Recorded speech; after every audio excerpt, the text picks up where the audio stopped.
Hello, prospective PMI applicants. My name is Amanda Poholek. I'm an assistant professor in the Department of Pediatrics and the Department of Immunology. My lab is located at Children's Hospital of Pittsburgh, which is shown here, which is in the Lawrenceville neighborhood of Pittsburgh. And I'd like to take this opportunity to share with you a little bit about the research in my lab and my lab environment. So my research is really focused on understanding in the broadest sense how the environmental context impacts immune cell differentiation and function with a particular focus on T cells.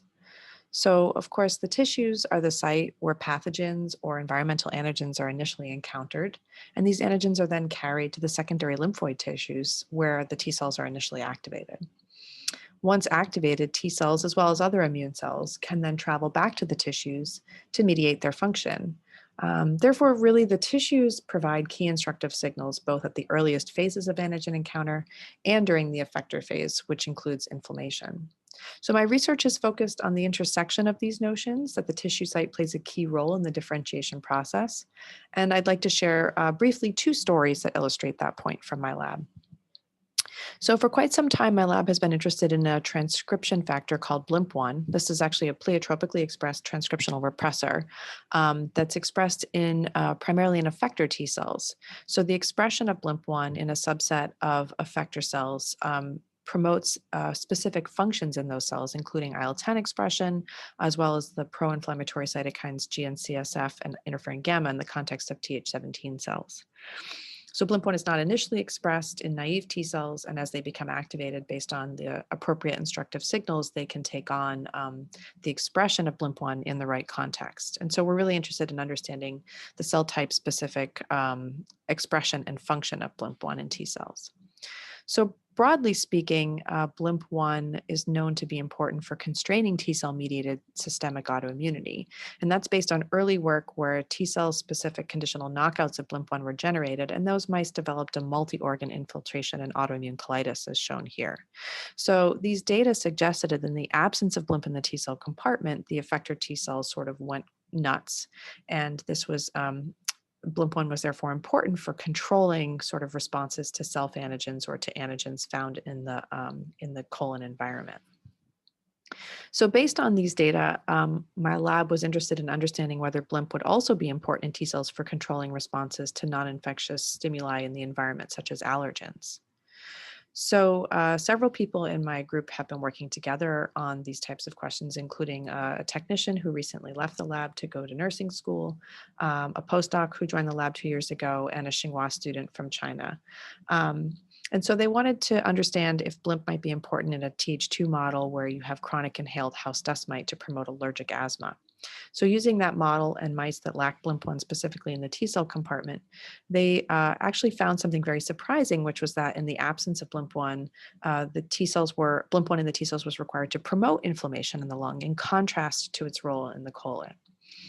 And so they went on to find that this was related to the loss of eosinophil recruitment into the lung environment, and that Th2 cells, which are critical drivers of allergic asthma in the context of inhaled allergens, were completely absent in the lung tissue in the absence of Blimp. And that explained why there was a lack of recruitment of type 2 eosinophils and the loss of the inflammation in the lung tissue is shown here.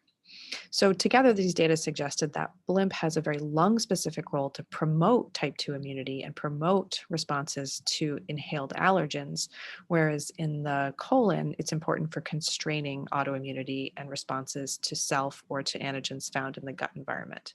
And so this tissue-specific role of Blimp1 is something my lab is very interested in continuing to follow up.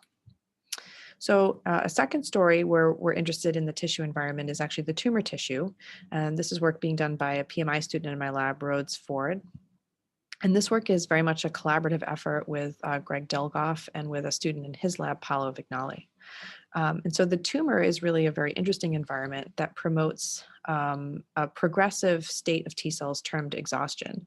So once the T cells enter the tumor, they normally make a little bit of cytokine, which can promote tumor clearance, but over time they progressively become terminally exhausted where they no longer make those cytokines, and then they lose their ability to promote anti-tumor immunity. And so Rhodes has been interested in understanding how the tissue microenvironment of the tumor is impacting these T cells at the epigenetic level. And so using a low cell number ChIP-seq assay called cut and run or cut and tag, she's been identifying chromatin features that are associated with the exhausted state of the T cell, specifically in the tumor microenvironment, suggesting that there are factors in the tumor that really are altering the epigenome and limiting the function of those T cells. And so this is ongoing work that we're really excited about.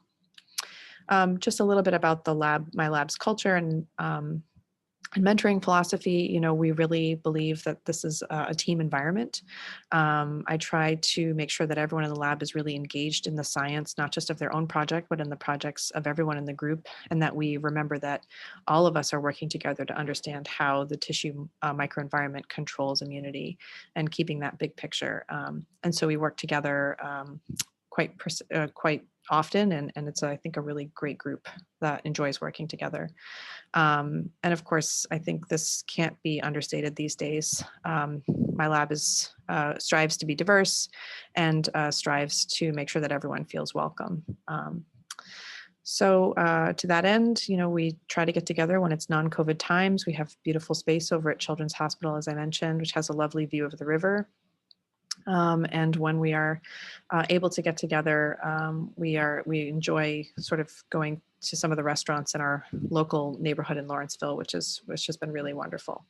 So I hope that's given you a little bit of information about my lab. If I'm not able to meet with you during the interview weekend, I'd be happy to take any kind of questions by email. Feel free to reach out anytime. Thanks so much for your time to listen to my presentation, and best of luck on your interview weekend.